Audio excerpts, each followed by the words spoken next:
Hello. Here we are. Hey, week 2 podcast with Ashley and Diana. Hello. Hello.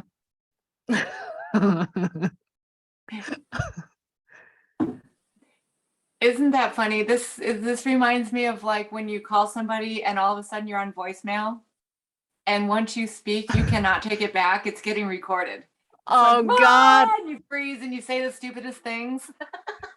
Right. And then you're like, how do I erase? Is there a way to hang up Yeah. and just cancel that this is going to send? But it's like, it's just like cumulative. Yeah. It's getting worse and worse and worse. The more you try to resist it, you're just like, I better just hang up. You know what? I've And just then said too the much. more I go on and tell myself how crazy and stupid I'm being, the more I have to keep talking to try and fix it, and the more I don't. Right. Yeah. So It's just, it gets funnier and funnier. yeah, that reminds me of, do you ever watch Seinfeld? No, I mean, I've seen it. I know of it back in the day. There's an episode where George leaves a recorded message on some girl's voicemail. Then he finds out how wrong he was, and he has to break into her apartment because he has to get that voicemail before she comes home to hear it. But anyway, so Quote, has to. Yeah. Has to break into her apartment. Yes, Interesting. and of course Interesting. that's where it all gets funny. So Oh. okay. Okay, so on that note, I have a question for you, and I wonder if I can just start that way. You may rapid fire as many questions as you want. Okay, if you had to boil it down and tell me, why is Ashley a coach, and why does coaching have to be the thing? Why is it coaching? Why is it not something else? What is it that makes coaching be the thing that Ashley must do? And that's the question. What's your big why? This is a brilliant question. Yeah. Coaching is what I do by default. So when I was trying to get through hard times, right? Grow into my own skin, become a woman. You know, I was a child, then adolescent, now an adult woman, and that was a lot of freaking transitions. Yeah. Right? I didn't know how to wear any of that skin quite well. Right? So it's kind of like a coming into yourself. And then I first learned how to self-coach. And I was like, what the heck is this? I'm noticing all this stuff about myself. It's interesting. And at first I would judge the hell out of myself. I would notice something and then I would say, oh God, I don't like that. Right? So you're not quite to coaching, by the way, when that's what you're doing. You're on the path. You're noticing things. Yes. But then you need to up level and get to the point where you're like, okay, whether I like these things or don't like these things necessarily, arguably it's where I'm at in my life, at least in this moment in time. Mm-hmm. And then it becomes giving yourself the gift of just being there, being okay with that's where you are. Right? So I love that once I came into my own skin, once I was able to self-coach, now I can hold that same space for someone else. Now I can say, I see your potential of all that you can be as a human in this world, driven by loving energy. Like there's no bound, there's no limit to the impact that you can have as a human being. I believe that's why we were born, but we forget that.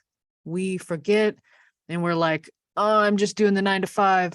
I'm distracted by, right, like my sexual desires or my relationship stresses or like my trying to make millions and billions of dollars. And God, the internet just like does not help for a lot of that stuff because it exacerbates the problem.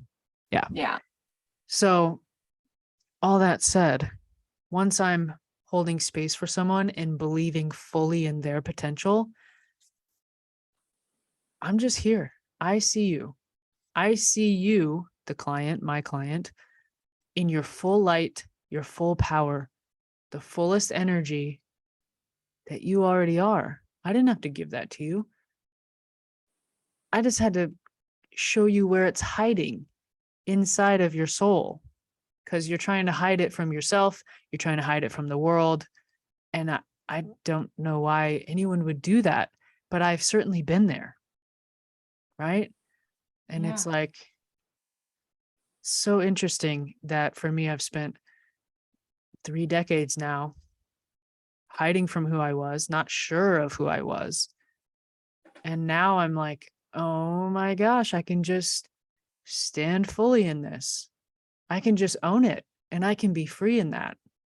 So coaching is that same permission for someone else. It's Okay. the permission to be, that's what hero in the mirror is for me. It's to be that hero that you already are, the person, the power, the light, the love that you already are. You just got to get all the bullshit out of the way.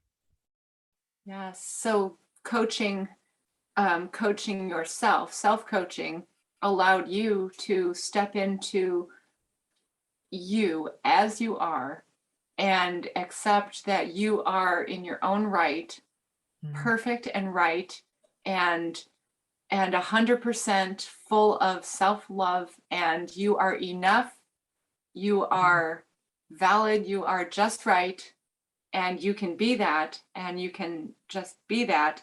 And the gift of giving that to yourself came through self-coaching. Yeah. And so you want to give that gift to other people through your coaching. Is that fair to say? 1,000,000%. Yeah, Yeah. 1,000,000%. What a Because gift. it's like such a heavy gift, right? I'm tired of holding it and I just want people to take it. Just take it because it's beautiful. And I have had coaches along the way who have invested in me and who've held that space for me and just said, Ashley, you're a light, you're amazing. You have so much that you want to give. And they believe that and they saw that when I couldn't. So it's incredible. And I don't know anything like that. I think maybe parenting or just best friendship and being partners, like a lot of that comes close. But even in those contexts, within those relationships, you are not just holding a space. Like this happens within a conversation where you're exploring all the stories, all the narratives, everything that you're telling yourself all day long. We have 60,000 thoughts, not all unique, by the way. So we're just on loop. Yeah, we are. But the coach comes in and says, hey, wait, that thing you just said there. Here's what you just said. Let's look at that. Turn it upside down. Is that what it is? Is that what you want to move forward with? And then you just make a decision from there. Powerful decision to either be like, yeah, that feels true to me. Or, that's an old script. That's an old story. I've been telling myself since I was 5 years old that, I'm no good at sports because I keep passing the ball in soccer to the wrong team or whatever. So like you just because I threw the ball at the wrong basket when I was a kid. Yep, right. I've done that. Now I'm right. I think it is fascinating how we take something for true. First of all, we took it for true when I don't know about that, but we did. And years later, that is how we go on believing in the world as if, and we don't even realize that we assumed it way back then, and it might not have even been true then, and it might not be true today if we were to actually ask ourselves, but we go on autopilot with a lot of beliefs and we just let them run through our life without questioning. And that might have been true for me 30 years ago, but is it true still today? I don't know. I have to ask. Myself. I don't know. Yeah. Totally. The autopilot thing makes me think of all of us running around as a bunch of robots. Just like beep boop, here's my program. I'm blah, blah, blah, blah, blah. I've done this a million times. Right. And who can say they're any different? I get up in the morning, I go get my coffee, I've got the routine, I'm brushing my teeth at the same time. It's like over and over and over and over. Yeah. And that's how the human mind is. That's how it Yeah. functions. It just wants to calculate. And Oh, for sure. It needs to make sense of things, because right. if the human mind was allowed to take in everything Yeah. in its full presence all the time, we would explode, right? The brain can't do it. It needs to categorize, it needs to Mhm. define. And then our heart and soul needs us not to hold to that so tightly sometimes. Yeah. Yeah. With that, I want to ask you a question, if I may. Oh, sure. Okay. Are we our human mind? No, I don't think so. I don't think so. I think that's just my brain. I think that's my computer. I don't think my brain is responsible for any of the value, like all the energy, who I am, all that makes me up. It's not my brain. Mhm. I don't think so. No? No. I think I use my brain to Yep. find ways to bring the true soul energy that I am into the world. I use my brain to find ways and behaviors and things that will get me the things I want in the world, Mhm. produce results that I want to see. I use my brain Mhm. to come up with the steps. But the essence of what I want as a human being and the essence of what I'm here to do as a human being, I don't think my brain's got nothing to do with it. That's beautifully said. Yeah. Our brains are such artifacts. Like when you look at how far they date back, you're like, damn, this thing is old. I'm Yeah. using the oldest software. But except they say, we only use so much of our brain, and that it is actually quite an advanced computer. I mean, just because we don't know how to use all its apps. We don't know how to use all its I apps. gotta. Well, and in fact, you know how the phone or your computer might tell you it's going to malfunction soon because it only has so much space left in it. Like my phone's been telling me I just had to go get an SD card, because my phone was like, you have 1 byte left, like you have nothing left, and programs are going to start shutting down on you because you have no space left. And I feel like our brains can only do so much. Even though it's a massive and incredible computer, it really is not capable of making heartfelt decisions.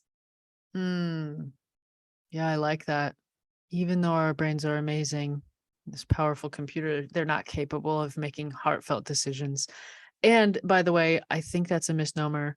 We do actually use the majority of our brains. Oh, I don't know the science exactly, but certainly to your point, there's something higher, something greater than just the brain. So regardless of the percentage that you are using, it's not all about what's in your head. Right. So, hey, spoiler alert. Here's what I think is cool about that. It means you don't have to have the answer. yeah. This is where the answers come from. Your brain. So I think that's cool. Yeah. Mm-hmm. Yeah. Yeah. That almost is a relief for me to reaffirm that I think, because if I had to rely, if my brain were the thing, the big deal, the everything, I'd be like, oh my God. Okay, mine is malfunctioning all over the place. I went outside to get some firewood and I stood with my face in the refrigerator for like 4 or 5 minutes. And I'm like, what are you looking for in here? I don't know. Then I was like, nothing, because I'm on my way to get some firewood. Like, thank God it's not all about what the brain can do. Mm-hmm. Yeah. The brain is fallible and we believe things that are absurd, right? Even go ahead. I'm remembering my friend Greg, Greg, Yeah. and he had a heart attack years and years ago. He was legally dead for 26 minutes, Oh my God. and they put Oh, him in a coma right. on purpose, and he spent a week in a coma. So he went from 26 minutes dead to he's being sustained, but he's in a coma and being supported in the hospital. So in a coma for a week. I went to see him within a few days of coming out of that coma. He was like telling me stories of myths and legends, and he's really into like Celtic history and medieval times and all kinds Wow. of and anyway, he was full of it. He was full of all the wisdom and the wit and Mm, everything that he ever was. And I thought, how is that? How does one leave, cease to be alive and then come back and still be all that? So all that he is not contained within his body. that That's is what that says to fascinating. me. That's fascinating. Yeah, I definitely think we're connected to something higher, and that something flows through us. It's in us now, and it just feels so powerful. It feels like such a gift to be alive, honestly. Truly. It is. And I would say that not only is it a gift to you, your life is a gift, it is also the gift that you bring to the world. Mm-hmm. I believe that before I became manifest as human, that there's a call for love. I feel like there's a call for love. And as the being, the essence and being that we are before we become human, I feel like those of us that are human now heard that call for love and said, yes, I will go. Mm, I will go and look for love, and I will find it. In a crazy world that seems like it may not be there, I will go. I will not only find it, but I will be it, and I will share it. damn. Mm-hmm. So on that, I can literally not think of a better place to resolve such a Oh, beautiful conversation. That's I know. Gosh, this has been a good one. yeah. Thank you for Yeah. that. Yeah. Thank you for that. You have a beam. You have, I mean, and we spent Mm, pre-recorded time talking yeah. about the energy of self-love. So, but I'm just Mhm. saying that on that note, that is probably the light that is radiating like this. I can see it and it's beautiful. Mhm. Thank you. Mhm, mhm, mhm. Yeah. Awesome.